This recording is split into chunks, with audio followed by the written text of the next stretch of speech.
Out now at centre half back, play there in the past on many occasions. Todrig picks himself up off the ground, and he's now marking Denny Cullity, obviously feeling the effects of that one, and if anything was to happen to him, to be serious loss of the Bantry men. He's in action though as Jerry Pat O'Leary kicks out. The scoreboard says 9 points to 1-1. Bantry in the lead. Damien O'Neill catches it, and then a lovely ball out the field, and Kenny kept it played by Sean McCarthy. Sean McCormick, one of the characters of the Bantry side, turning around and putting it onto his left foot, and then he decides that he won't bother. He put it onto his left foot, and then he gives it to Damien O'Neill, and Damien O'Neill have a cutter and over the bar from Damien O'Neill. Yes indeed, O'Neill is the man on that one. He's got 2 points so far in the championship break. That's number 3, and a great second half start for them in from Bantry, Jim. That was the contract for Hello this year with the Eagles, which Bantry got that score. Damien won a brilliant ball in midfield, took it out the clouds, passed the ball out wide to Sean McCarthy, ran on, took the return pass, and from about, I think, nearly 45 yards straight between the post. A superb score. And after that score, John Finton Daly came on and tried to switch the player from O'Neill, and the ball walking to John Dennis Carl O'Connell. Lovely ball from O'Connell, up the field it goes, and Duhallow come attacking, but it comes back to Jerome Walsh. Jerome into the corner to Mark O'Sullivan. O'Sullivan is out. Is he trying to go to throw it outside, or will he ever cut off it himself? And Mark O'Sullivan from 43 metres out. Will it be the point of the day? It won't. It's caught underneath it by the U2 fan, Des McCauley. And Des McCauley, a very, very accomplished keeper, and he gives it to Graham Canty. Canty under a little bit of pressure, will need to get it out. He does get it out by giving it to Niall Toomey. Toomey gives it to Paul O'Rourke. Paul O'Rourke lashes it away down the field, and there's Decky O'Shea's underneath it, the man 4 who spent a lot of his time in Boston, and this could be danger here. Men running, and Clifford gathers it. Did he pick it clean off the ground, I wonder? And Clifford is on his way again, walking inside. Rollers there with the right and then with the left. If he goes over the back, Harold would ever go over the back. I never saw Philip to kick a ball like that ever in my born days. To the most unusual kick of all time. A mighty kick from that man Philip Clifford. The man is listening, and she can certainly be proud of him for the massive score, Jim Nolan. And that's a brilliant score. I didn't think that he had possibly could score from where he was, but he scored a beautiful score off the wing. One look up, straight between the post. Jerry Pat jumped up as he might get it, but it went over the post. That was a superb score given by Bantry. The scoreboard says now 11 points to Bantry, 1 goal and a point to the men from Duhallow, and certainly Duhallow need a score, and they need it badly. Sinead Gallagher comes in again. She's the physio into the chat with Damien, and is cut out this time by Danny Cullity. Cullity trying to get into the game a little bit more, moved into centre half forward, and there's a foul out there on one of the Bantry players. I think it's Mick Moore is the man that's fouled, and certainly Clifford is inspirational. And the final score from the Camogie, from the Rag, it's Tipperary 6-10, Cork 3-13, Tipperary winning by 6 points in the end, and that's I suppose sort of to be expected, and the ball breaking inside, but Dermot Sullivan from Cullen back in his full back line to cover to get it out. Duhallow under pressure, and they walk it out, and the person of their cornerback number 2, Dermot Moynihan giving a ball up the field, and Donna Buckley having to come far for it. As Bantry sail into the lead, they lead by 7 clear points, and Damien O'Neill comes into it again. O'Neill is fouled out there in the middle of the park, and they'll be freeing for him. And Duhallow very, very disappointing so far in this game, and certainly, Jim, they need to get a couple of scores and get them badly. I think the change they made at half-time around midfield probably definitely has knocked the Bantry in the first 5 in the second half are totally dominated. Totally dominated, and there we have the Bantry midfielders combining. Mick Moore has it now, and he gives it aside as far as Eric Sheehan, and Eric, that one goes out for a wide ball. He's scored a few in the past, and I know his mother Gretty, who is the most colourful supporter that Bantry has, she's up there in the stand somewhere watching that one. Eric, she won't be too pleased. The next time you get up there, you better shoot 1 or 2 of them over the bar. The scoreboard though 11 points to 1-1 in favour of the men from Bantry. Can they repeat a massive feat that they had in '95 when they won the senior championship for the first time in their club's history?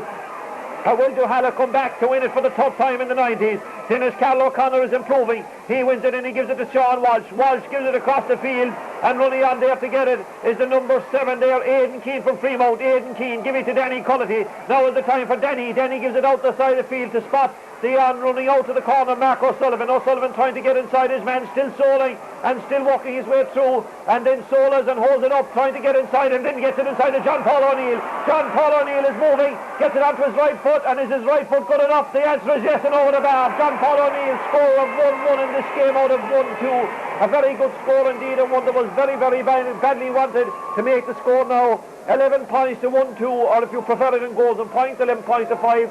And certainly, Jim, a good move there by the Duhallow men. It was, yeah, I think when John Paul got that ball, he was thinking he had a goal in his mind, but Bantry back covered him down very well, so he just tapped the ball over the bar. But Duhallow needs that score very badly, but they probably needed a few more scores because their scoring turn has been very poor this game so far. Listen, Damien O'Neill now, it appears, calling for Sinead Gallagher again to come in from the sideline, and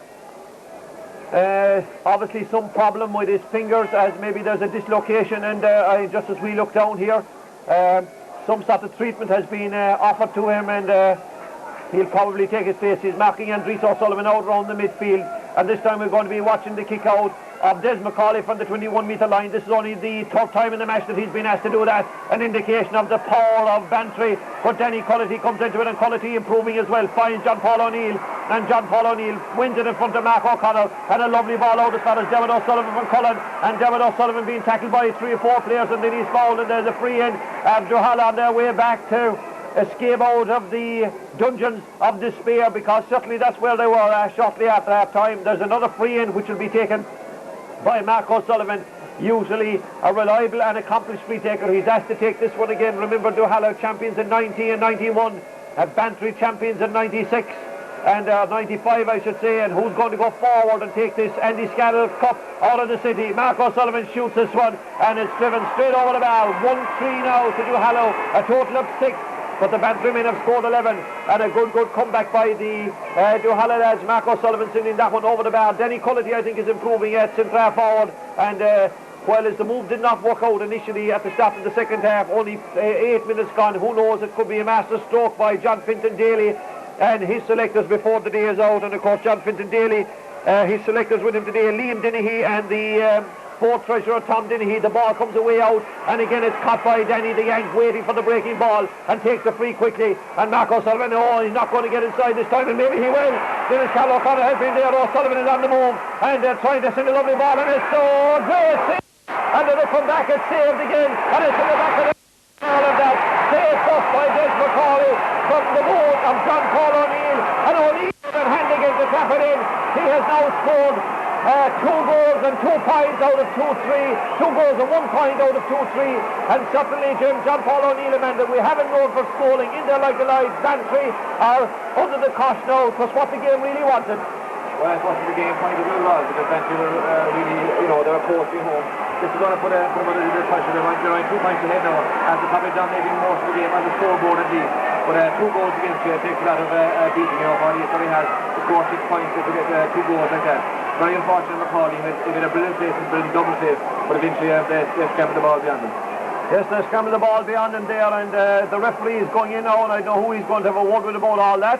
And he's telling Des McCauley that he can't place the ball on a divot in Páirc Keeve, and I know a man who gave a half an hour or an hour playing football here in the junior final a couple of years ago, and he put the glove under every one of them, and you drive them about 60 yards, but in the replay the glove was removed and they were only going about 40, but the kick out is won by the Bantry men. This is going to be a test of Bantry now to concede 2 goals and a point in 3 minutes. Is certainly something that they will really put it up. Then Canty wins it, and he gives it inside as far as Stephen Deneen, who's been reasonably quiet. Deneen gives it to Paul O'Rourke, who hasn't been quiet. O'Rourke will put this onto his right foot. Can his right foot pick up? And certainly Bantry needed that score from their point of view. It's now 2-3 to Duhallow, 12 points to Bantry, and certainly those 2 goals rattling. The goal rattling, then the scores coming there from the Duhallow men, but that a good response from the Bantry men, and they always say it is a good sign, Jim. It's very important to answer a goal quickly like that, and that was a superb score from Bantry. I think Bantry is going to have to be careful they won't concede another goal, because the head might begin to go down. But this Bantry team are made of certain stuff. They're very fit.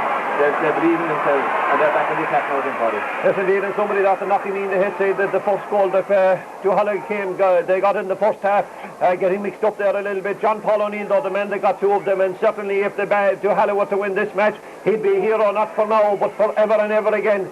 3 points between the sides, 12 points to 2-3, and the referee throwing up Stephen Deneen and Andries. Andries puts up one hand and collects it, and he's fouled after all that, and there's a free to Duhallow. And now the game really in the melting pot. It's there for anyone to take it. Jerome drops it up the field, and Donagh Buckley's trying to get on the end of it, succeeds very well. Donagh Buckley's playing well at wing forward, gives it to Mark O'Sullivan. O'Sullivan finding the man of the moment, John Paul O'Neill, and the place revolves around him, and then it comes back to Andries, and not Andries but Mark O'Sullivan. John Paul combined, and O'Macker combined, and send it over the bar the side.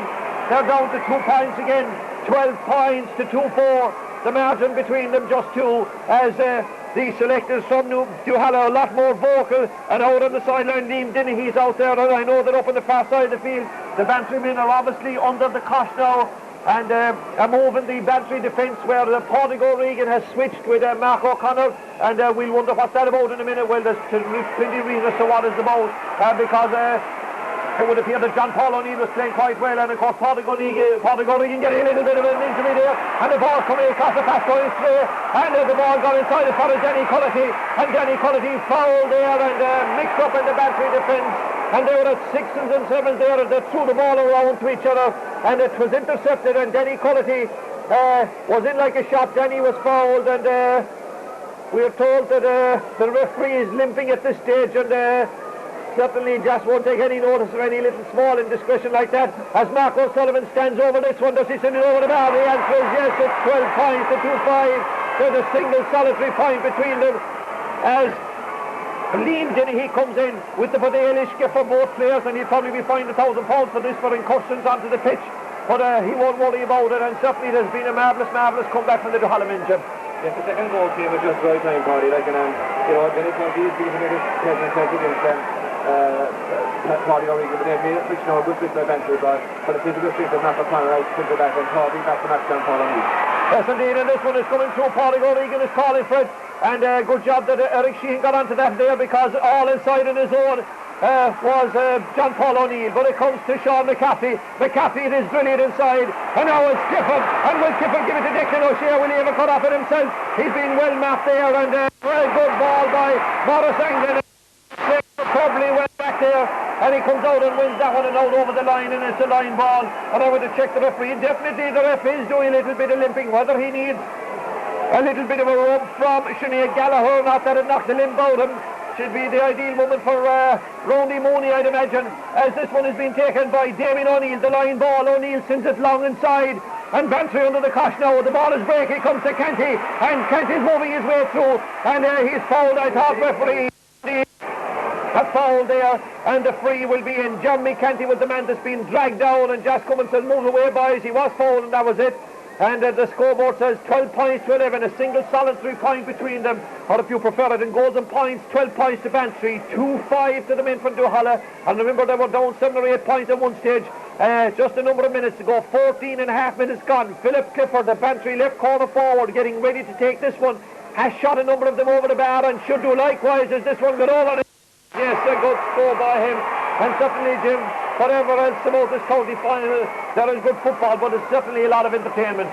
This is a great match, Paddy, I suppose Bantry people don't like to hear that. There seems to be cruising a while ago. A lot of neuters might say that the goal to Duhallow was good, but Bantry at the same time, they haven't laid down, they have put their heads down, they're still playing good attacking football, whereas for some lads squads now, Paddy, but that's superbly 15, and they're all fighting to the finish. They'll fight to the finish, and Dennis Carroll O'Connor grabs it out of the sky here in Páirc Keeve, gives it to Andries. Andries improving as well, gives it aside to Johnny Buckley. Duhallow certainly improving.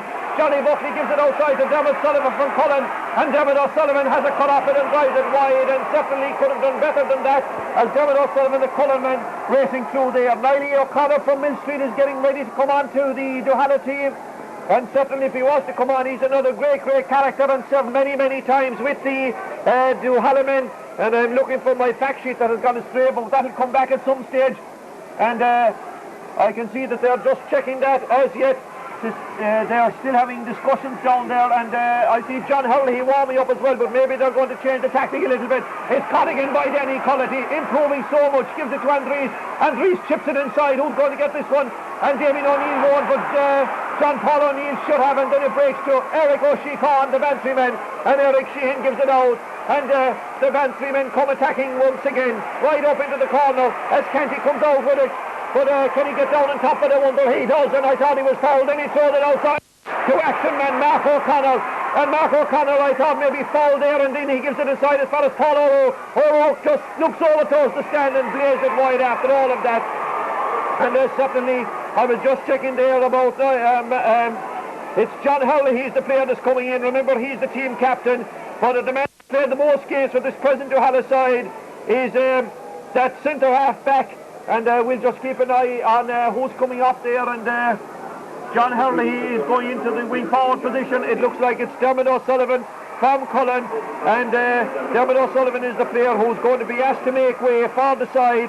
off the side, and into the side comes the captain, and it was always a possibility that Duhallow would use a number of subs. They've Dennis Cal O'Connor on, and now the switches have been made. Donagh Buckley's gone back into the corner, it would appear, and John Buckley's out at wing forward, and a Bantry player down there injured at the moment as we look, and it's Damien O'Neill again injured, and I can see that Nolly O'Connor, and the last time I was talking to Nolly, he told me he was heading off to China somewhere, and certainly he must have headed off as yet.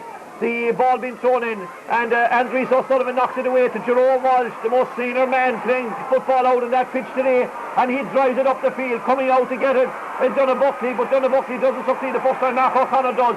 Mark O'Connor gives it to O'Neill. The score, if you want, is 13 points to 2 goals and 2 points between them. A lovely ball in as far as Declan O'Shea, but it's knocked away from Declan O'Shea. The boot came in late, says Declan, and Jerome Walsh goes back there and wins it, and Jerome Walsh has played since 1988, has played in all 38 championship matches.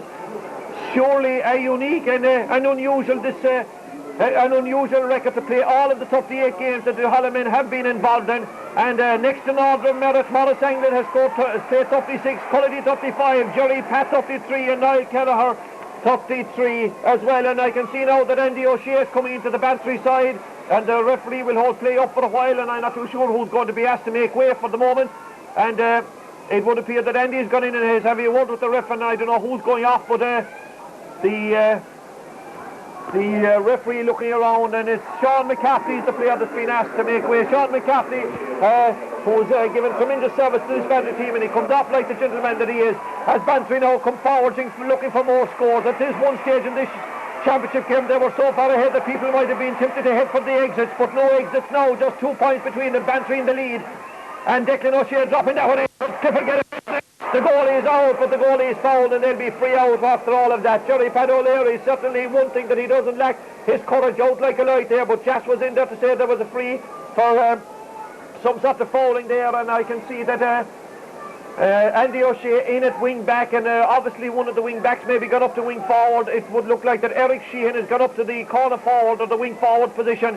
And this will upset the Bantry forward a little bit, remember, and they under pressure now. The Duhallow men just is 2 points behind, and maybe in the ascendancy, if you like, in that they have got a lot of scores in the last couple of minutes. The Duhallow men down injured, but Sean Walsh wins it. A lovely ball for Walsh. O'Connor is out, gathers it superbly in front of Cullity, and then hesitates a little bit, and then falls from behind by Danny Cullity, and they'll be free, which will be taken by Damien O'Neill. And certainly maybe the switch of Pádraig O'Regan back into centre full back, and Mark O'Connor, that could have worked, because Danny Cullity was certainly dominating there at centre half forward for period in the second half. Eric Sheehan is fouled over there, and John Buckley has gone into the referee's book, and they'll be free in after all of that. 13 points to 11 as Mark O'Sullivan comes away out the field for the Duhallow men. They've just 3 men on the far side of the field as Mark O'Sullivan comes out, and he has a few words with Andries as to what he should do about placing the ball into him. Philip Clifford is going to take this one. 20 minutes gone in the second half, 13 points to 2-5, and just 2 single points between them. Where is Andy Scannell going to rest for the winter, I wonder? Back to West Cork again, or back to the barony of the famous Duhallow division? Philip Clifford taking all the time in the world to take this one, and the jeering and the booing will stop now, because Philip taking a little bit too much time out of it, but Jas is in no particular hurry, because Jas is limping on one of the feet. And the free which will be taken, it's a good bit out the field. Clifford slips a little bit, and then he drills it. Can it go over the bar? And he salutes the crowd on the far side of the field. An important score, Jim Nolan. Very important score, and he's free what the Bantry through now. He scored great frees. That was not an easy free for him. He did good free, and he's also scored 3 other frees and 2 points on trade. So his work to Bantry is really being shown there today. Yes, and remember, of course, that we'll have a man in the match a little bit later on. And another sub warming up for the Duhallow men. It's their number 16, I think, that's the player that's coming in. I don't think you're not too sure about who the player is there, but they're warming up a sub, and that ball's sent away across the field there, which is won by Mark O'Sullivan, and Mark O'Sullivan trying to burrow his way inside. O'Sullivan walking, looking up, and O'Sullivan trying to get inside the marker, but O'Sullivan not succeeding in doing so, and they're going to be free in after all of that. A very, very soft free, and the free will be in, and just a single point between them for the men from Duhallow. Just a single solitary, or shall I say 3 points between them. This to bring it back to 2. And getting ready to take this, Mark O'Sullivan, he's kicked some important points in his time. And this one, could be even more important. Mark O'Sullivan slices it and it goes off for a wide ball and a very, very bad miss as he looks toward the sky. He'll be disappointed about that one. And the selectors down there, Liam Dennehy, Tom Dennehy, John Finton Daly likewise, but I'm sure the Bantry camp will rejoice a little bit. And we can tell you that there are 22 minutes gone, 8 minutes to go to the shot whistle, 14 points to 2-5, and the 14 points to 2-5, 3 points between them, and the official attendance coming 14,000 we are told. And remember, all the children under 14 years of age were left in free today, and I'd imagine that will bring it up to 17 or 18,000, because certainly the indication is that there's a big crowd at this one. They're the free into Bantry after all of that, and some people not too sure about what the free was for. And the linesman coming in there to indicate to Jas, because he spot that maybe Jas is doing a little bit of limping. He doesn't want to be coming out this long journey here underneath the stand. This is trying times. And Philip Clifford has come out the field to take it, all from 50 yards, or is he going to give it to Stephen Deneen? Yes, Stephen Deneen is going to be the man that's going to be asked to take this one. It's 3 metres in from the sideline, on the 45-metre line. And who's going to take this one? Will it be dropped in around the danger area? I wonder. It would look like that Stephen Deneen, one of Bantry's most experienced players. This is a dangerous one. Philip Clifford gets up and does a little bit of fisting, but it goes off for a wide ball after all of that. The score remains 14 points to 11. The scoreboard, and the referee backing out now, and the Philip Clifford is down there injured after all of that, and it would appear that he will have to receive medical attention. The referee stops to watch it, and the Bantry physio people were never so busy in all their time as they go on a sprint up the sideline here. And Philip Clifford, remember, he suffered a horrific injury on a bicycle accident or a motorbike accident a number of years ago, and I'm not too sure what the problem now. He's getting up and limping around the place, and he certainly would be a loss if anything was to happen to him. Stephen Maloney, one of the stars back in 1995, is out there helping distributing the water, what have you, not part of the official travelling panel. And Danny Andrews gathered and throws it outside with all the ease in the world. And now we've Aidan Keane from Fremont coming attacking, won a medal already with the University of Limerick in the Limerick Senior Championship. And then John Buckley drop it inside. Donna Buckley wins it, and Donna Buckley trying to get inside, and Macher succeeds to a degree. And trying to get inside, Niall Toomey succeeds and then puts it onto his right foot. This one could be over the bar. The answer is yes. There's just 2 points between them now. It's 14 points to 2-6. And certainly the game very much in the melting pot, and with 6 minutes score, Jim, very difficult to call. It is like Bantry up by 2 points to the end of the lead, but every time they attack, this looks like they can score. As you say, Philip Clifford will be lost inside if his leg is giving him trouble. But with 6 minutes to go, this game going anybody. As I said, the two teams are very fit. They're held on short against Nemo, they won't join. I know Bantry won't join, they've off at the hard work run, so it's going to make for some excitement in the last 6 minutes. And I can see that Dr. Dinn is coming back from it. He was over around the goal there for a while. He's come back, and Denny Cullity wins this one. Denny Cullity foul there on the 45-metre line. Who's going to take this one? Well, it's more than the 45-metre line.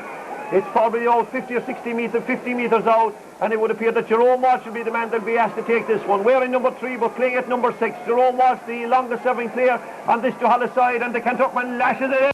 And a dangerous looking one who'll go. Oh, Mark O'Connor gathers it from the sky. O'Connor gives it to Pauline O'Regan. Bantry back in motion, gives it to Damien O'Neill.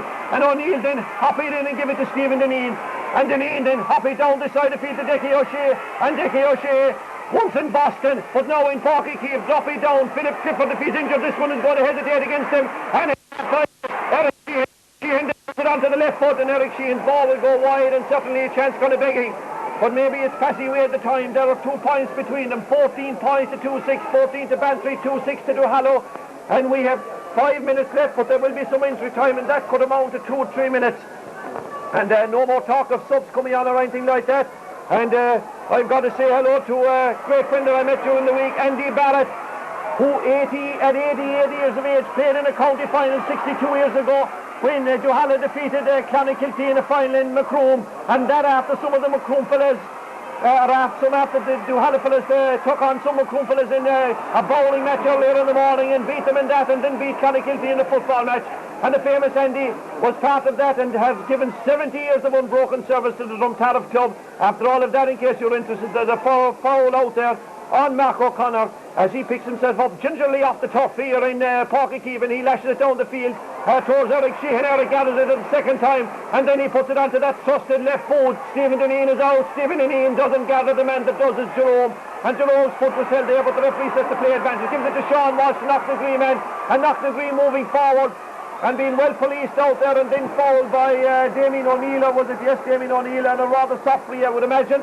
Danny Cullity coming to take it, and Danny Cullity kicking this up the 45-metre line, but by the time Danny will kick it, will be nearer to 43 possibly, and I stand corrected, 43 and a half, and he drops it in a dangerous looking one. Can it be kept in play? It is kept in play, but Macaulay's the man that does the business. Macaulay gives it to Eric, great friends, and Eric Sheehan then gives it to Andy O'Shea, and Andy O'Shea's first touch, and then decides to balloon it down the field, and out comes the Canty Jeremy Canty. He doesn't get it the first time, he wins the second time, and then he's bowled over. I thought he might get a free out there, and Jeremy Canty wins it, hops it on the top, walking his way through, and he's fouled after all that, and there's a free into Halloman. Not too impressed with Jas about that one, but Jas is a tough old game out there, and Andy O'Shea makes a long run forward, and he gathers this one, and he's walking his way through. I don't know why he turned inside, and then he should blaze this one over the back. And the Bantry supporters are in on the pitch. The young fellas have come down off the terraces, and they're in on the pitch down there, and the linesmen and the umpires back there making sure that they get back behind the goal. But one fella came through,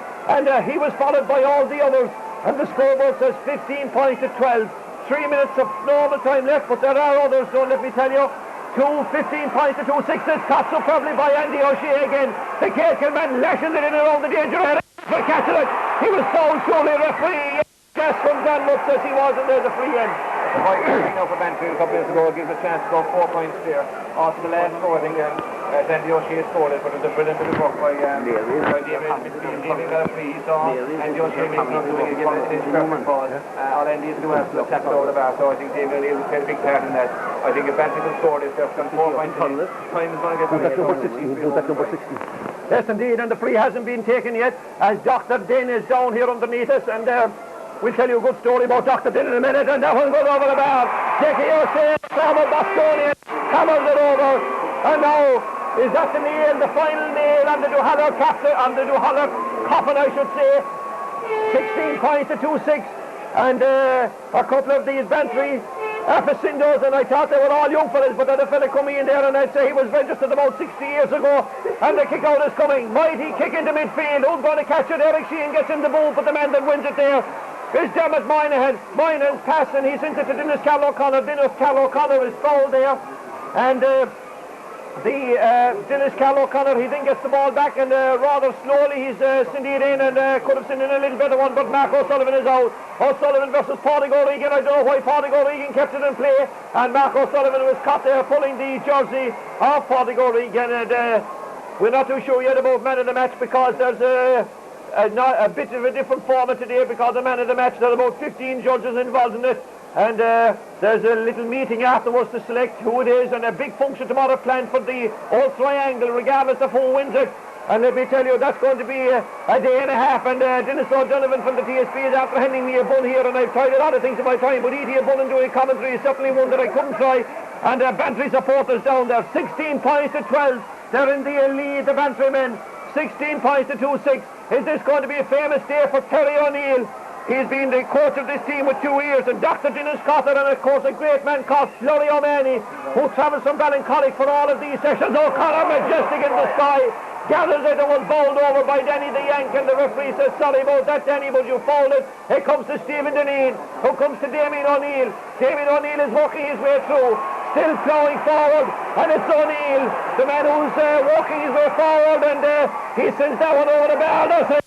And the Bantry men go ballistic again. The 64-year-old young fellas are in on the pitch, and one fella wearing the number 17 has been capsized, and whoever opened the gate down there on that side of the field, I think he's going to be in a little bit of trouble, but the other men from the Blue Brigade have arrived on the scene, and everything is okay. 17 points to 2-6. Certainly it's going to be Bantry's day, and Dr. Den, I wonder about that famous letter that he got during the week that he said he wants to have a word about when all of this is over, but we'll still say with this one, 31 minutes gone, and it would appear that Andy Scannell's home is at West Cork. One more time in the 90s, and is it ever going to get out of there, I wonder? And Duhallow, they tried so hard indeed and trained so valiantly for this one, but I think at the end of the hour, not that it's not over yet by any stretch of the imagination, but it's been a dominant Bantry performance, Jim. Yeah, I think the goal brought Duhallow back into the game. They fought very bravely, but I think that the finish of the Bantry team has been much better throughout the game. Yes, and there's a free in after all of that. 17 points to 2-6, 5 points between them. And John Buckley's going to take this one. He has to place it again, and then the linesman tells him he's put it in the wrong place. I doubt if it makes much of a difference now, as all the cameramen and the video men line themselves up in front of the Bantry dugout, and for once John Finton gets attention not on him at all. And that's one there, and I think it's all over. Bantry can certainly deservedly so, because on a scoreline of 17 points to 2-6, and a famous blue machine in a blue army moves into engulf them. And certainly, Jim, I think over the outplay and on the balance of things, the Bantrymen were deserving victors. Without doubt, Claudia. I think that Bantry in the first half, they took their chance with that. Hello, did kick it to... What can injured in? Give it 4-6 points.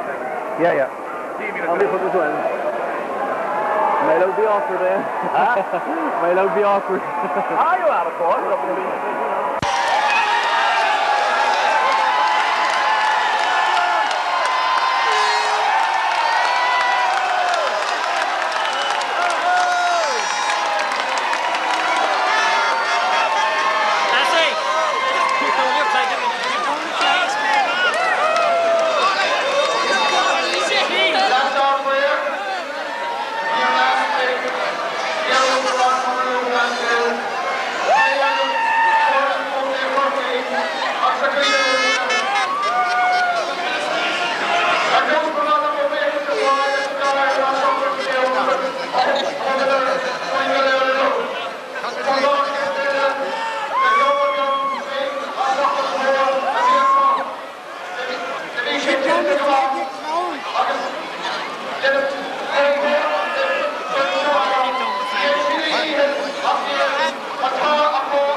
to say that this is wrong for me to come up and accept this cup because it's a 30-man effort on behalf of the whole Bantry team.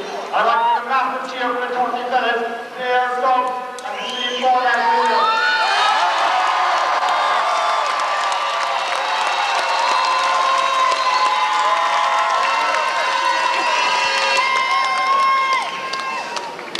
The dream come true, lads.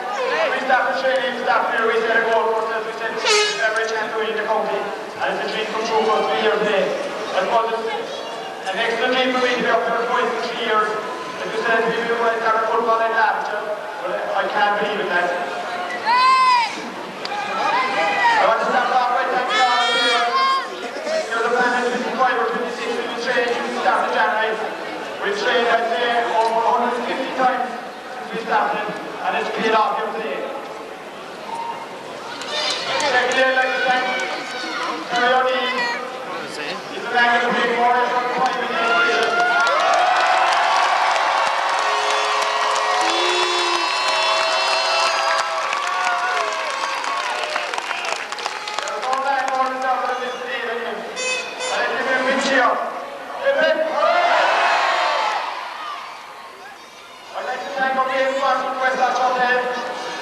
I want to thank all the people who come in the shop, the whole lot, everyone going in joining us. They collected a huge money. I want to thank everyone and all the fans who come here today. If you think this is powerful, go home and have a good look at the Bantry now.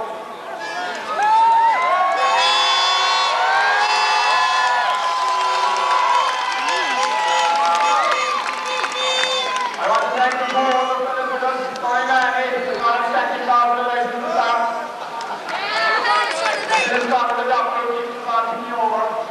Our physios, Sinead, Noel O'Connor, Dano, and whoever I forgot. So I want to thank all of them. Our Walker man, our Thursday man, Johnny Edwards.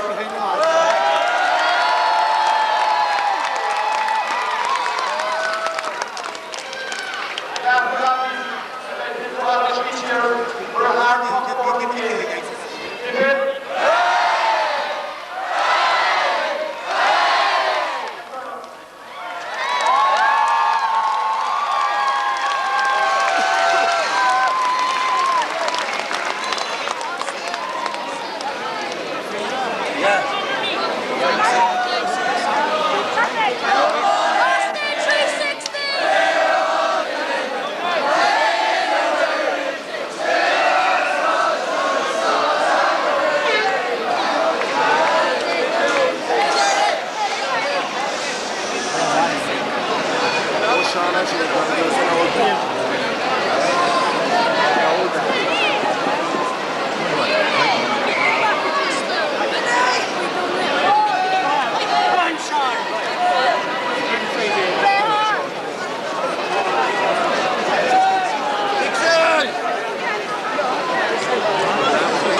Yes.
absolutely really personified. The scores he got for inspiration, every one of them. That's well done. Enjoy the celebration. Enjoy your victory. It's well deserved, and we have no problem doing it. It's a super game. Great football all the way. I don't feel a hot football. You will see a game like that out there. The rest of the All-Ireland series. We hope you'll make the All-Ireland. We will be all the way. Going back to the opening 30 minutes, I thought she did everything right. We dominated the game and make the work because they got possession of the ball.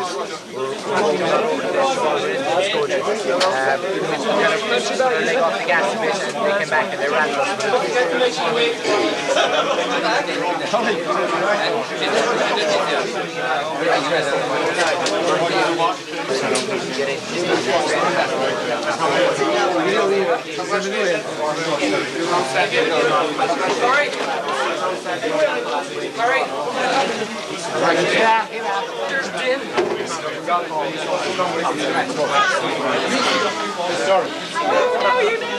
Conditions weren't the worst that they've ever been. They certainly were very difficult underfoot, and I think we scored 17 points. I think the 2 goals that Hollow got, well, from our viewpoint, they were very soft, particularly the first one. I'd say I was blaming Mordy for that, but these things happen in the game, and it probably made more of a game from the neutral's viewpoint.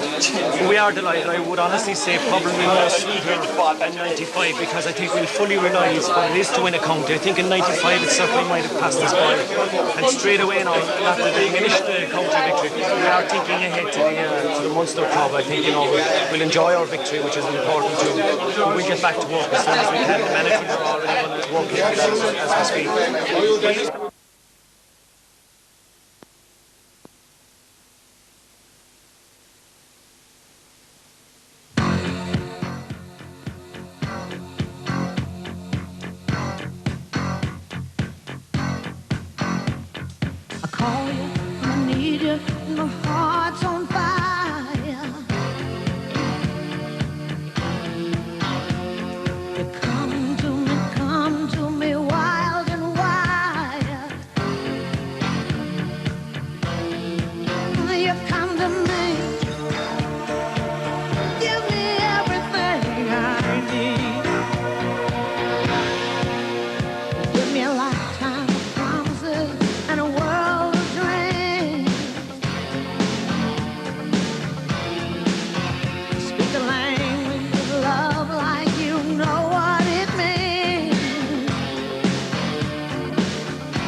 call you, I need you, my heart's on